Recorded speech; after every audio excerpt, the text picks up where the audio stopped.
Winds down at the caucuses. It is gearing up here. This is not actually an evening that any Romney supporters really expected to have, not so much in terms of results, but they really thought that Romney would go on to New Hampshire and perhaps say something there, kind of a forward-looking move, rather than stay here in Des Moines overnight to watch these results come in. It was seen as a sign of Romney confidence, frankly. So this room is beginning to fill up with people who have already gone and done their duty at the caucuses. We are told that the candidate is in this hotel now. He is holed up with some of his top advisors who flew in last night, and they are doing what we are doing, which is watching the counting, Wolf. Candy, stand by. I want to go to Rick Santorum headquarters. Jim Acosta is over there. What's going on over there, Jim? Wolf, you can say that supporters of Rick Santorum are starting to make their way into this site. They're here to watch Senator Santorum give his speech later tonight. They're hoping that it's a victory speech, and I'm joined now by some Santorum supporters who caucused for him earlier tonight. I'm here with James and Cammie. James is in the Iowa State sweatshirt, so I'll start with you. You were telling me that you think Senator Santorum is going to surprise people tonight. I really do think he's going to surprise people. The amount of people that turned out to our caucus was higher than expected, and Santorum won by a large margin of 56 to the second place of 40. So I think he has a good chance to win. And Cammie, what do you think? Have you been out to see Santorum speak? Have you been impressed by what he has to say? What is it that's drawing you to his campaign at this point? I'm just kind of impressed by, I don't know, family values are very important to me because I have a family. And yeah, just what I've heard about what he believes is really positive. Okay, very good. And so, Wolf, we're hearing that from a lot of Santorum supporters. We've spent the last 24 hours out on the campaign trail with him, and it's striking to see just how many social conservatives are showing up at his events, and he's really counting on those voters, those caucus goers, to deliver for him tonight. I'm just going to start walking here to show you exactly what it's like inside Santorum headquarters. There was a small horde of media here earlier. It has grown steadily over the course of the night, and this is something that we've seen over the last 24 hours covering Senator Santorum. This is something that we haven't seen very much of following this campaign. He has been trailed by not only American press, but German press, Japanese press, you name it. And it just goes to show you how this campaign has caught fire in just the last couple of days before the Iowa caucuses. And earlier you were talking about organization. If I can just get back to that very briefly, it should not come to a surprise to a lot of people to see Senator Santorum doing so well tonight. I was talking to an aide to Senator Santorum over the weekend who said that they expected to have 70% of the caucus sites across the state of Iowa covered.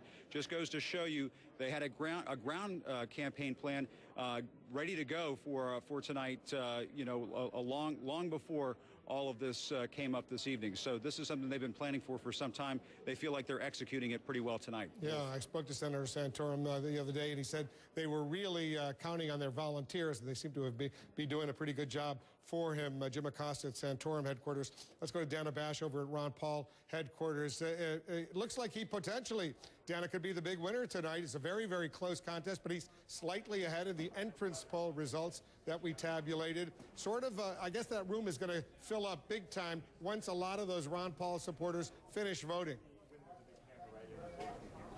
Oh, that's right. You're starting to see some people come in here. Actually, a lot of young people coming in here. For the most part, the young people we've seen in the early evening are the volunteers that came in from out of state. Of course, those are helpful to Ron Paul in doing some things, but not in what he really needs, which are the votes. But if you look at our entrance polls and talk to Ron Paul's campaign tonight, they are saying that they are very, very happy with what they're seeing with regard to the young vote. We saw that earlier today. We were out at the Rock the Vote event, and it was very interesting. A 76-year-old candidate, well, by far the oldest candidate in this race, really got the biggest applause from junior and seniors in high school, those who are going to go out for the first time today. And definitely I'm hearing from Ron Paul's campaign chief. He just sent me an email saying that they were confident that they're going to meet or exceed the entrance polls that we are seeing. So they're certainly raising expectations tonight, and they are really focusing a lot on that youth vote, thinking that really is going to help them potentially put them over the edge if you listen to their confidence. Yeah, we'll stand by to hear from Ron Paul. Thanks very much, Dana. That entrance poll did show him slightly ahead of Mitt Romney and Rick Santorum. Ron Paul, who would have thought, 76 years old, as Dana says, an OBGYN, Aaron, Gloria, and he's doing remarkably well. He's got supporters out there, a lot of young people who have come in. They're bringing folks to those caucuses. You're digging deeper, Aaron. That's right. And interesting, Dana was talking about age, obviously important, but mining, as I said, these 19 categories that we have, trying to find out what really best shows this essentially three-way tie with a Ron Paul leading that it looks like we have at this moment. Here are two categories I wanted to hone in on. First, vote by party ID. Now, obviously, a Democrat would be people who went to the door, identified themselves, switched their affiliation for the night. What really matters is obviously Republicans, 74% of voters tonight, and independents, 24%. And I'm going to break those charts down with Gloria in just a moment because I think it's pretty amazing what they show. But this, ever attended a GOP caucus? Yes, 60%. Now, I can tell you right now that yes, 60%, that is where Mitt Romney has his strength, and you see it clearly. But what I want to break down and flick over to you, Gloria, is the people who have never attended a caucus before. And this is a very high number, and this is where you see it. As Dan is talking about, young people, enthusiastic Ron Paul. Young people, enthusiastic, and organization.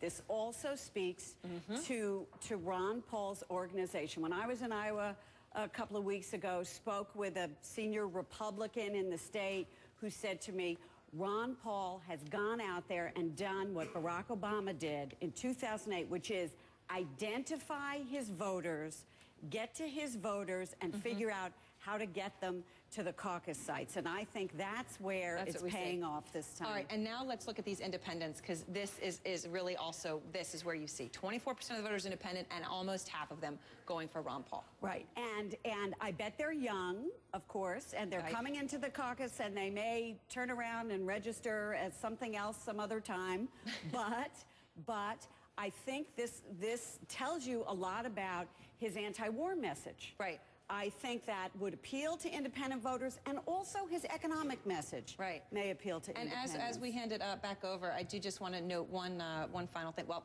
there it is. That's independents. But in terms of Republicans, where you saw the split, that's where you see the three-way split, Mitt Romney and Rick Santorum leading amongst Republicans, Ron Paul III. So that's where you see the three-way tie. And Santorum will get those social conservative. That's right. But so we will watch see which way this breaks. Wolf Anderson. Aaron doing the fabulous flick over there on those two screens. More flicking coming up. But let me show you the real numbers. These are the official numbers that are coming in right now. 22% of the precincts have now been counted. Doesn't get a whole lot closer than this. Mitt Romney, Rick Santorum, Ron Paul, all with 23%. But Mitt Romney now 41 votes ahead of Rick Santorum, who is slightly ahead of Ron Paul. 6,297 for Mitt Romney, 6,256 for Rick Santorum, 6,240 for Ron Paul. Newt Gingrich, 13%. Everybody else, 10%. Rick Perry, 6%. Michelle Bachmann, 1%. John Huntsman. You know, almost a quarter of the votes are now in, John. And look at how close it is.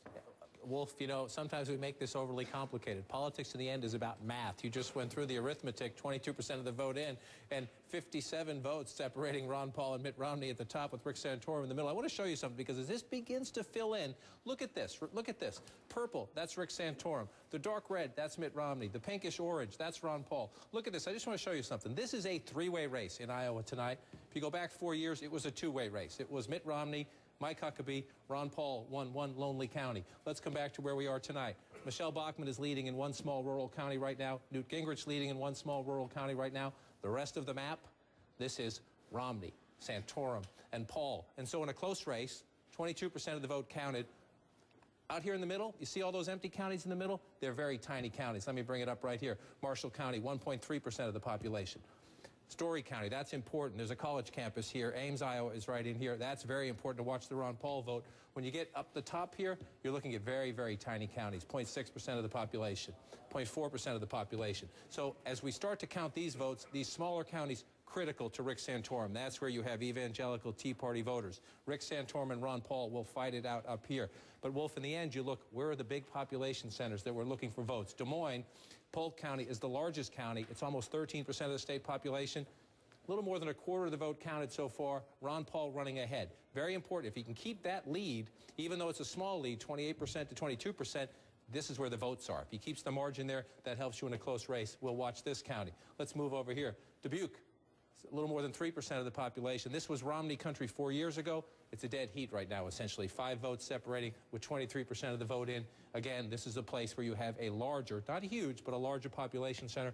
We need to watch that. Davenport, another big city in Iowa. This county, more than 5% of the population. Again, 76% of the votes still to be counted.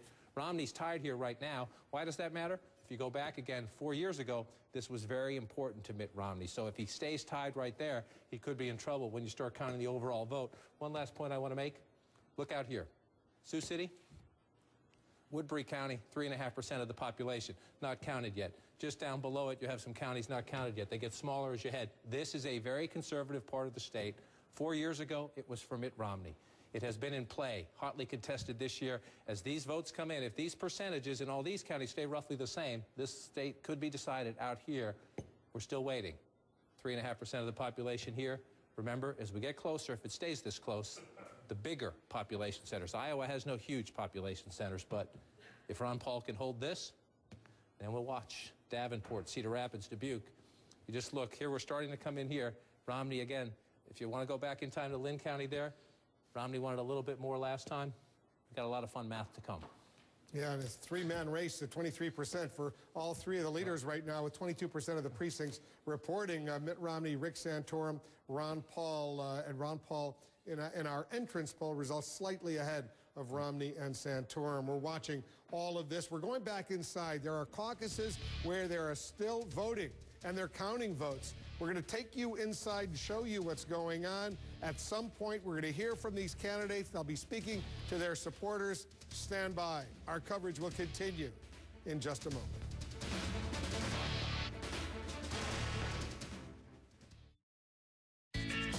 Splenda no-calorie sweetener is sweet and more. If you replace 3 tablespoons of sugar a day with Splenda, you'll save 100 calories a day. That could help you lose up to 10 pounds in a year. And now get even more with Splenda Essentials, the only line of sweeteners with a small boost of fiber or antioxidants or B vitamins in every packet. Just another reason why you get more when you sweeten with Splenda. On my journey across America, I've learned that when you ask someone in Texas if they want big savings on car insurance, it's a bit like asking if they want a big hat. Excuse me. Or a big steak. Or big hair. I think we have our answer. In fact, separates real from what happened, dreaming I could never find another day. Geico. 15 minutes could save you 15% or more on car insurance.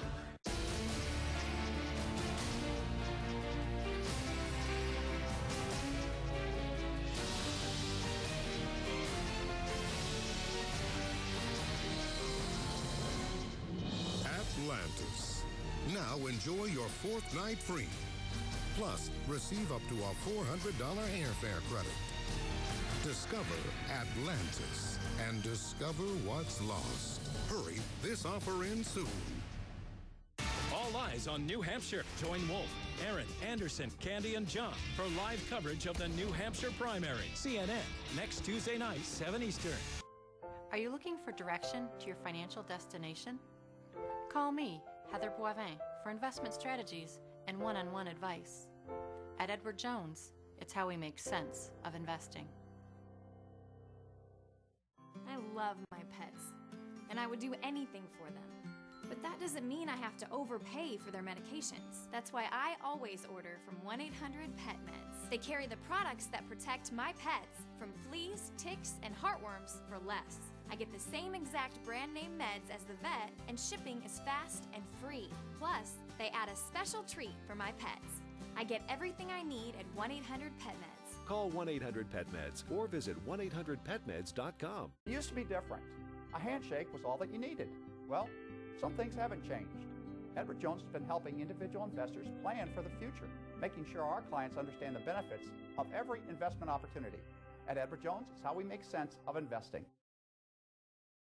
After Iowa, Rick Santorum joins Piers Live. Piers Morgan live at midnight. CNN tonight. And welcome back. Our coverage continues with the Iowa caucuses. John King, just a few moments ago, we're showing you the map of where the votes are coming in and where we're still watching. He was pointing out the area around Des Moines is particularly important. Votes still coming in from there. At the Clive caucus site, Soledad O'Brien is standing by. Soledad, it's a suburb of Des Moines. They are still counting votes there, yes?